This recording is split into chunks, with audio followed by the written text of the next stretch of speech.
Assalamualaikum. Waalaikumsalam. Mus. Abi lagi sibuk banget gak? Enggak. Kenapa emang? Jadi gini, Bi.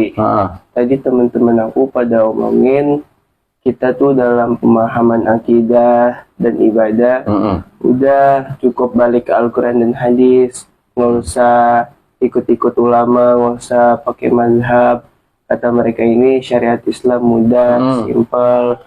Jadi apa sih kewajiban orang awam untuk memperoleh pelajaran sebagai bekal ibadah? Oh, baik. Memang sekarang ada orang yang ngegampangin syariat ya. Kalau dia beneran belajar ilmu umum, giliran ilmu syariat, ngegampangin aja. Jadi begini, Mus. Memang dalam sabda Nabi, ad-dinu yusrun, agama itu mudah. Tapi buat mereka yang betul-betul belajar dalam bimbingan, pengarahan, didikan, tarbiyah seorang guru, seorang ulama, ya. Tapi kalau dia main kembali-kembali aja ke Al-Quran, ke hadis, ya bagaimana? Apalagi kalau dia nggak ngerti bahasa Arab. Tapi dikata bahasa Arab gampang kali, ya. Bahasa Arab itu Masya Allah. Bahasa Arab itu cabangnya aja ada nahwu, ada shorof, ada ma'ani, bayan, badi', istiqaq, ya. Yang namanya bahasa Arab, jangan kosakatanya, sampai hurufnya aja. Kayak huruf waw aja, waw, ada waw hal, waw ataf, waw ibtida, waw qasam, ya. Belum lagi kalau dapat ayat, ada yang ayat yang maknanya masih am, bermakna umum, ada khas, kemudian ada mujmal, mubayyan, mutlak, muqayyad. Kan orang awam nggak paham gitu-gituan, ya. Jadi oleh sebab itu di awal Islam sendiri pada masa Nabi Muhammad SAW, setelah ada wilayah-wilayah yang masuk Islam di luar kota Madinah, Nabi kirim tuh sahabat. Di antaranya Sayyidina Ali bin Abi Thalib karramallahu wajhah, Sayyidina Mu'adz bin Jabal radhiyallahu an, Sayyidina Abu Musa al-Asy'ari. Ini bertiga dikirim sama Nabi ke Yaman. Kemudian Sayyidina Khalid bin Al-Walid dikirim oleh Nabi ke Najran. Ada juga Sayyidina Uthman Ibn Abdul As, ya. Ibn Abdul As dikirim Nabi ke suku Thaqif. Untuk apa?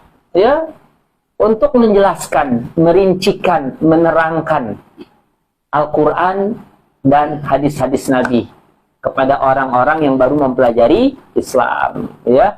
Bahkan As-Safirul Awal yang pertama itu, kamu pernah belajarkan sirahnya tuh, Mus'ab bin Umair.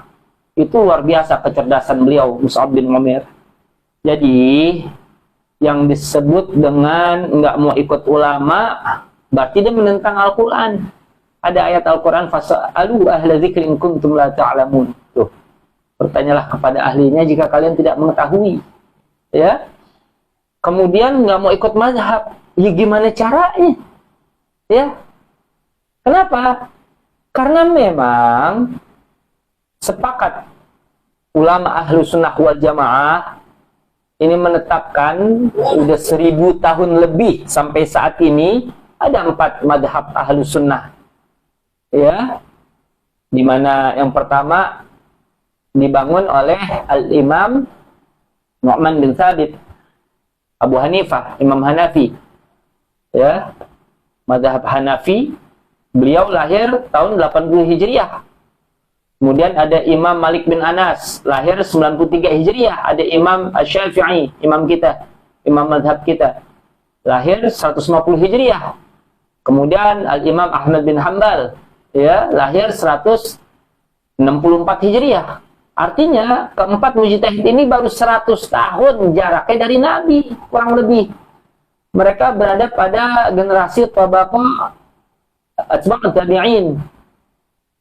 Tentu mereka belajar sama tabi'in, tabi'in belajar sama sahabat, sahabat ibadahnya langsung lihat Nabi.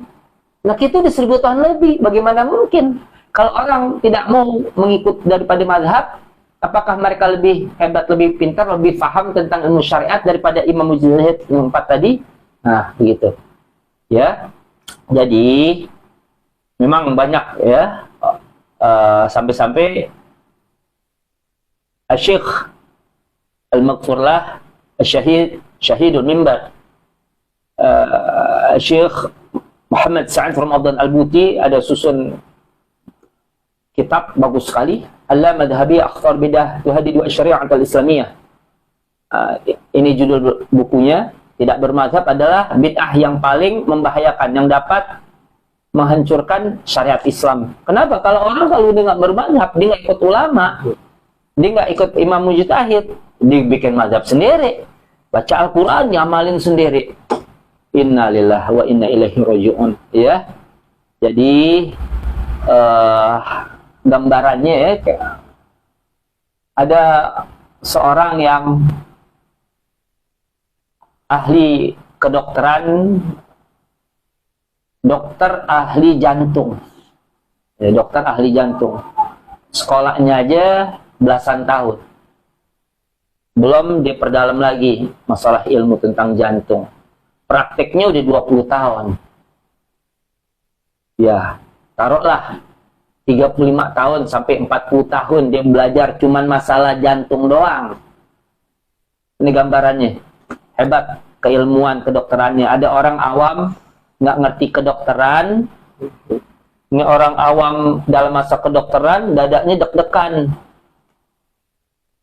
Kayaknya jantung saya kena nih.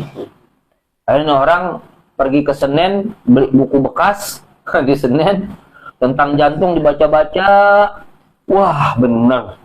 Jantung nih kayaknya saya nih. Coba periksa dulu ke dokter. Sampai di dokter, diperiksa, diagnosa, diperiksa. Akhirnya kata dokter, Bapak ini cuman rasa takut yang berlebihan, Pak. Bukannya sakit jantung. Enggak kenapa-napa. Udah, saya kasih obat ini, vitamin aja ya, Pak. Enggak, Dok. Menurut buku yang saya baca, yang saya beli 1 minggu kemarin, saya kena jantung, Dok. Ini udah 40 tahun. Belajar masalah jantung, ini baru seminggu. Kira-kira kata dokter ahli jantung apa? Pulang aja deh. Begitu kira-kira ya. Jadi kesimpulannya di sini memang pada masa sekarang ini ya, ada orang berfatwa gegabah. Tamsilnya nih, tamsilnya. Ada korban tabrak lari. Korban tabrak lari. Luka parah. Kita ada di sekitar kejadian, ya, lokasi kejadian. Kita mau menyelamatkan. Datang orang gila, mau bawa ini korban ke salon kecantikan untuk didandanin, dibedakin, dan lain sebagainya. Tentu akan kita pertahankan untuk kita bawa ini korban ke UGD langsung untuk memperoleh pertolongan pertama. Jangan sampai diambil sama orang gila. Seperti itulah. Ini umat Islam sekarang belajar agamanya udah dari medsos, ya. Udah bid'ah-bid'ahin amalan orang-orang terdahulu yang lebih paham dari orang-orang masa sekarang ini. Udah belajar ini, belajar segala macam, usul fikihnya, qawaid fikihnya, balaghahnya, nahwu, shorof, ya, ulumul Quran, mustalahul hadis, ulumut tafsir, segala macam dipelajarin. Ada yang baru seminggu belajar agama, sebulan belajar agama, udah kafir-kafirin ulama. Innalillahi wa inna ilaihi raji'un. Jadi begini, Mus. Jadi kalau ada orang menolak madhab, berarti dia menolak hasil ijtihad para mujtahid. Ya, berarti dia menolak hasil ijtihad para mujtahid. Menolak ijtihad mujtahid berarti menolak sumber hukum dalam berijtihad. Sumber hukum ijtihad para mujtahid apa? Quran dan hadis. Berarti kalau menolak mazhab, secara otomatis dia menolak Al-Quran dan hadis. Karena sumber daripada ijtihad adalah Quran dan hadis. Nah, ditambah Quran, hadis, ijma' qiyas. Ijma' qiyas juga, ya, nggak bisa disepelekan ini. Misalkan qiyas, misalkan Ada orang sekarang, saya nggak mau pakai kias, saya maunya pakai Quran sama hadis. Karena dia awam, kesian. Kita doain mudah-mudahan dia dapat hidayah dari Allah. Saking awamnya, ya itulah. Ya, al-jahlu mubirrun. Kebodohan itu membahayakan. Saking awamnya dia berkata demikian. Nggak mau pakai kias. Antum gak mau pakai kias. Kita tanya, Mus. Antum kalau biar zakat fitrah pakai apaan? Ya pakai beras lah, Ustaz. Nggak sah ente. Kok nggak sah? Sekarang kalau antum mau ikut hadis, itu Nabi bayarnya pakai gandum, kurma. Ada sahabat kismis, itu antum pakai beras, nggak ada hadisnya. Nah, kita jelaskan antum pakai beras itu karena kias, dianalogikan, dipersamakan hukumnya. Karena gandum dan beras sama-sama makanan pokok yang bisa disimpan lama, begitu. Kan repot tuh, ya. Jadi gini Mus ya, kesimpulannya adalah bahwa yang namanya mazhab ini penting ya, mazhab penting. Nanti kalau kamu ketemu teman-teman lagi bilang, mazhab itu alur pemikiran seorang mujtahid dalam mengistinbat hukum, mengeluarkan hukum, ya, menetapkan satu hukum syariat dari sumbernya, yakni Quran dan hadis. Seorang mujtahid minimal 15 disiplin ilmu syariat, ahli pakarnya, nggak sekedar pernah belajar, tidak. Mereka yang menolak mazhab bagaimana ceritanya? Ya, kalau udah pakai mazhab enak Mus, gampang kita ibadat. Sebab kalau ketemu hadis, kita nggak tahu ini hadisnya munqati, ya, mutarib, segala macam. Nah kalau orang ditanya, sahih, kita tanya ahli sahih apaan? Dia nggak tahu sahih. Sahih adalah hadis yang baik. Mana ada sahih ada yang baik definisi begitu? Ya. Awal wahad sahihu wa huwa mattasad isnaduhu wa lam yashudha aw yu'al yarwihi 'adlun dhabitun 'an mithlihi mu'tamadun fi dhabtihi wa naqlihi. Ya. Atau simpelnya ma rawahu 'adlun tamad dhabat muttasilus sanad wa mu'allalin wala syadz. Nah, mereka kan ngerti yang begitu-begituan. Emang pengennya simple. Pengen simple akhirnya sesat buat apaan? Begitu ya. Jadi harus mengaji dengan para ulama. Ya. Dengan mazhab enak deh, ya, simple, kita bisa tahu hukum, ya, walaupun kita nggak mengerti dalil dasar hukum, kan yang kita ikutin memang mujtahid.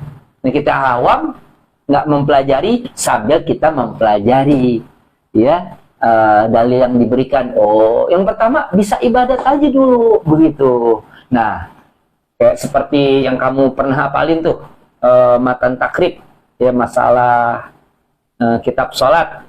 Coba kamu baca dari masalah syarat sholat, rukun sholat, sunnah sholat. Coba Abi mau dengar, masih apa gak kamu? Faslan wa syaraitus shalah qabla ad-dukhul fiha khamsatu asya' taharatul a'dha'i min al-hadath wal najas wa satrul a'dha' bi libasin tahir wal wuquf 'ala makanin tahir wal 'ilmu bi dukhulil waqti wa istiqbalil qiblah wa yajuzu tarkul qiblah fi halataini في شدة الخوف وفي النافلة في السفر على الراحلة.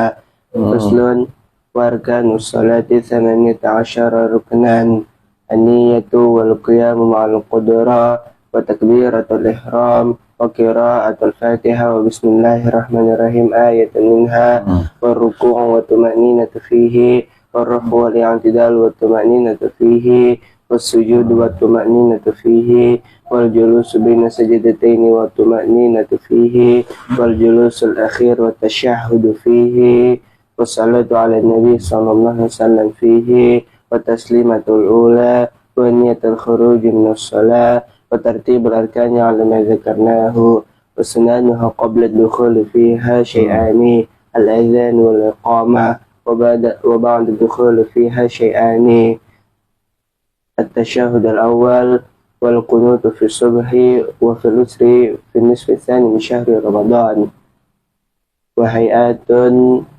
15 خصلتان رفع اليدين عند تكبيرة الإحرام وعند الركوع والرفع منه، ووضع اليمين على الشمال، والتوجه والاستعاذة، والجهر في موضعه والإصرار في موضعه، والتأمين، وقراءة السورة بعد الفاتحة، والتكبيرات عند الخفض والرفع، وقول سمع الله لمن حمد ربنا لك الحمد، والتسبيح في الركوع والسجود، ووضع اليدين على الفخذين يبسط اليسرى ويقبض اليمنى إلى المسبحة فإنه يشير بها متشاهدان، والافتراش في جميع الجلسات، وتوارك في الجلسة الأخيرة، والتسليمة الثانية.